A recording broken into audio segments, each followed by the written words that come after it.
안녕하세요. 오늘은 신장결석에 대해서 말씀드릴 텐데요. 제가 예전에도 신장결석에 대한 강의는 했었습니다. 그런데 워낙 여기에 대해서 말을 하려면 깊게 말하려면 굉장히 길기 때문에 오늘도 약간 총론적인 거를 또 다른 각도에서 이야기를 해보는 강의를 한번 합니다. 구독해 주시고 좋아요 눌러주시면 감사하겠습니다. 신장결석이 생기신 분들이 많은데 제가 어떤 한 가지를 이야기를 하면 그게 모든 사람을 커버하지 않기 때문에 오늘은 약간 총론적인 것들을 이야기를 하면서 나중에 기회가 되면 특정한 케이스들을 좀 더 토론을 하는 그런 시간을 가져보겠습니다. 자, 제가 신장결석에 대해서 한국의 통계는 찾아보질 않았는데요. 미국에서는 1920만 명이 지금 신장결석에 걸려 있고, 그동안 예전부터 살펴보면 신장결석이 계속 증가하는 추세다라고 나오고 있습니다. 그게 아무래도 식생활의 변화 때문에 생긴 거라고 지금 추정을 하고 있는데요. 정확한 기전은 지금 잘 모르고 있는 상태입니다. 그래서 신장결석의 빈도를 보면 인생에 자기가 신장결석에 한 번이라도 걸릴 확률은 미국 남성에서 12%, 미국 여성에서는 7%로 남성이 확실하게 더 많은 신장결석에 걸리고 있는데요. 이것이 요즘 들어서 여성도 좀 많이 걸리고 있는 추세다. 그래서 그 차이가 좀 좁아지고 있다라고 보고 있습니다. 그래서 이 신장결석이 한번 걸리면 재발할 확률은 5년 안에는 30%, 10년 안에 50%, 20년 안에 신장결석이 재발할 확률은 80%에 다다르고 있습니다. 환자분들이 신장결석이 있어서 저를 찾아오거나 하실 때 아니 무슨 돌이었냐고 확인해 보셨어요? 그러니까 아니 신장의 돌이라고요. 그렇게 말씀하시거든요. 그런데 이렇게 신장결석도 여러 가지로 돼 있기 때문에 그 돌이 나오면 반드시 그것을 가지고 의사한테 가져가서 그거를 화학 분석을 하셔야 됩니다. 그래서 그 화학 분석을 통해서 이 신장의 돌이 어떤 돌인지를 확인을 하셔서 그러면 치료가 다르거든요. 제가 오늘은 거기에 대해서 자세히 설명은 안 하겠지만 어떤 돌이냐에 따라서 그 치료가 다르기 때문에 그거를 반드시 알으셔야 되고요. 그런데 신장결석의 종류를 보면 거의 신장결석의 80%가 칼슘을 가지고 있는 돌입니다. 그래서 그 중에 그 80% 안에서 또다시 80%가 칼슘 옥살레이트 스톤이고요. 그리고 20%가 칼슘 포스페이트 돌이 20%를 차지하고 있고요.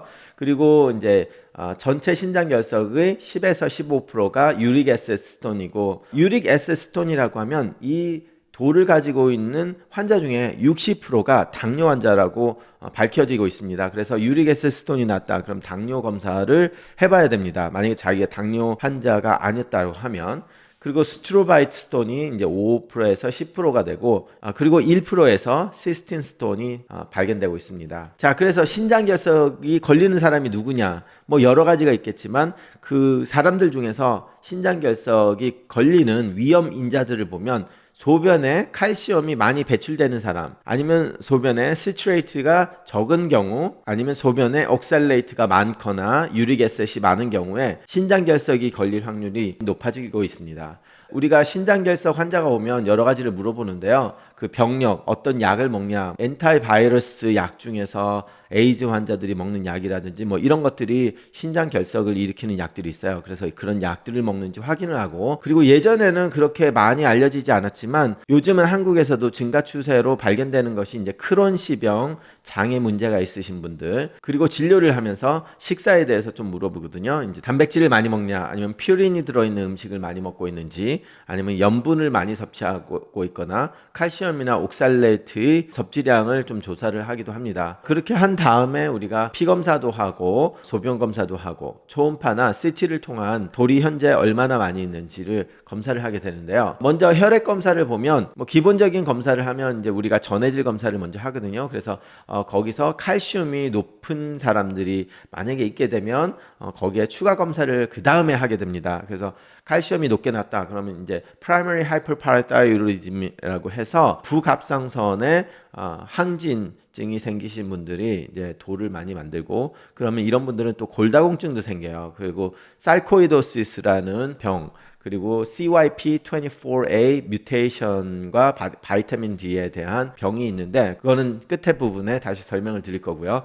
그리고 이제 피 검사할 때 우리가 산성도 얘기를 제가 신장병 환자들한테도 많이 하잖아요. 그 산성도에 문제가 있는지. 그래서 혈액 검사에서 CO2가 22 미만인 경우, 매그네슘이나 인 같은 것들이 조절이 안 되고 있는 경우, 이런 것들을 이제 확인을 하고요. 그리고 이제 24시간 소변을 하게 됩니다. 24시간 소변을 한 번을 하는 게 아니라 여러 번을 하는데 이게 쉽지가 않다 보니까 제대로 해가지고 오시는 분들이 별로 없어요. 그래서 좀 어렵기는 한데, 제대로 된 신장 결석의 치료를 위해서는 24시간 소변 검사가 좀 중요하거든요.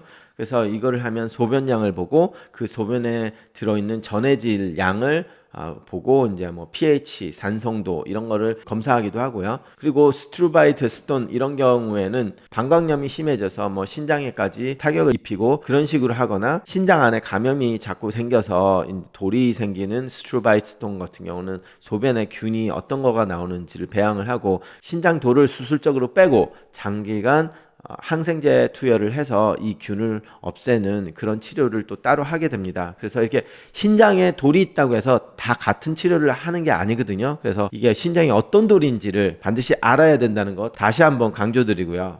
자, 그러면 신장 결석이 있었는데 앞으로 예방을 어떻게 해야 되냐? 가장 중요한 거는 물을 많이 마시라는 겁니다. 물이 다른 어떤 약보다도 가장 중요해요. 그래서 물을 마시는 게 중요한 것보다 물을 많이 마셔서 하루에 소변이 2리터 이상 나오게 물을 마셔야 되는 게 중요한 겁니다.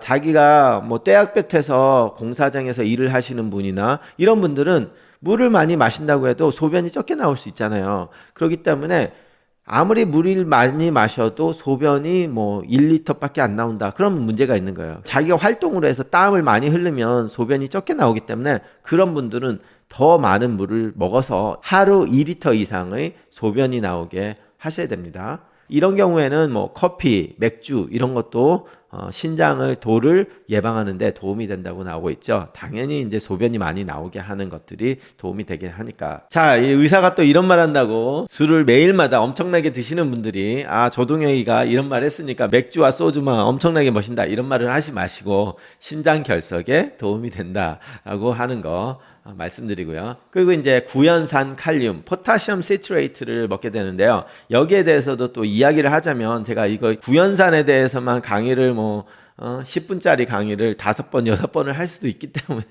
제가 길게는 안 갈 거고요. 근데 구연산 칼륨이 필요해야 돼요. 그래서 포타시움 시트레이트가 필요한 거지 소디움 시트레이트는 안 됩니다. 그래서 구연산 칼륨을 구입해서 드셔야 되고요. 자, 그래서 신장 결석의 예방법에서 우리가 신장의 돌의 80%가 칼슘을 가지고 있는 돌이라고 그랬잖아요. 그러면 우리가 칼슘을 많이 먹어가지고 소변에서 배출을 하니까 칼슘을 적게 먹어야 되는 거냐? 그래서 사람들이 제일 처음에는 칼슘을 적게 먹으라고 예전에는 그랬어요. 그래가지고 그렇게 했는데 임상 실험을 해보니까 그게 아니라는 거죠. 그래서 음식에서 칼슘을 충분히 섭취해야 신장에 돌이 생기는 게 줄어들더라. 그래서 이제 우유 같은 것이 이제 칼슘을 우유에 넣잖아요. 그래서 이제 우유 같은 것을 먹으면 이제 신장의 돌을 방지하는데 도움이 된다. 거기에 대해서 다음에 또 한번 강의를 할 기회가 있으면 해드릴게요. 구독해 주시고 좋아요 눌러주시면 감사하겠습니다.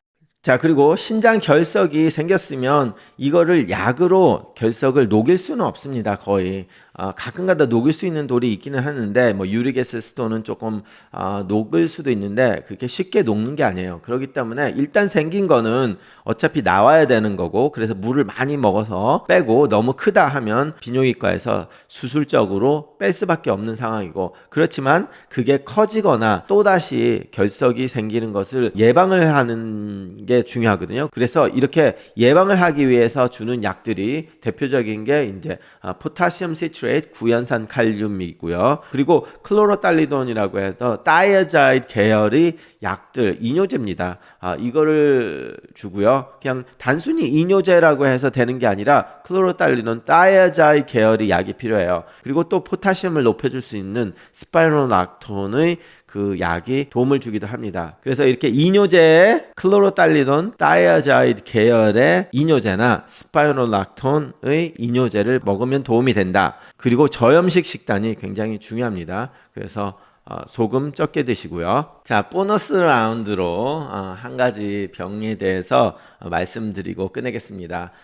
이거는 좀 흔한 병은 아니라서 여러분들이 이거를 보고 뭐 자기가 이런 병이 있을까 이렇게 걱정하시지는 말고요. 이런 병도 있다라는 거 알려드리는데요. 우리가 비타민 D를 굉장히 많이 이야기를 합니다. 굉장히 많은 분들이 비타민 D가 필요해요. 그래서 저도 비타민 D는 굉장히 많이 처방을 하고 있고, 모든 내과 의사들이 비타민 D를 굉장히 많이 처방을 하죠. 그런데 이제 가끔가다 희귀하게 이 비타민 D를 비활성화하는 유전자가 있는데요. 그래서 이제 비타민 D가 오면 계속 활성이 돼 있으면 안 되잖아요. 그렇기 때문에 어느 순간에 비활성화를 해서 꺼줘야 되는 그게 있는데, 꺼주는 유전자가 CYP24A1이라는 유전자가 있는데, 그게 변형을 해가지고 작동을 못하는 경우에 문제가 좀 크게 되는데요. 이 유전자가 이제 24하이드록실레이스라는 비타민 D를 비활성하는 효소의 기능에 문제를 만들게 돼서 결과적으로 25D와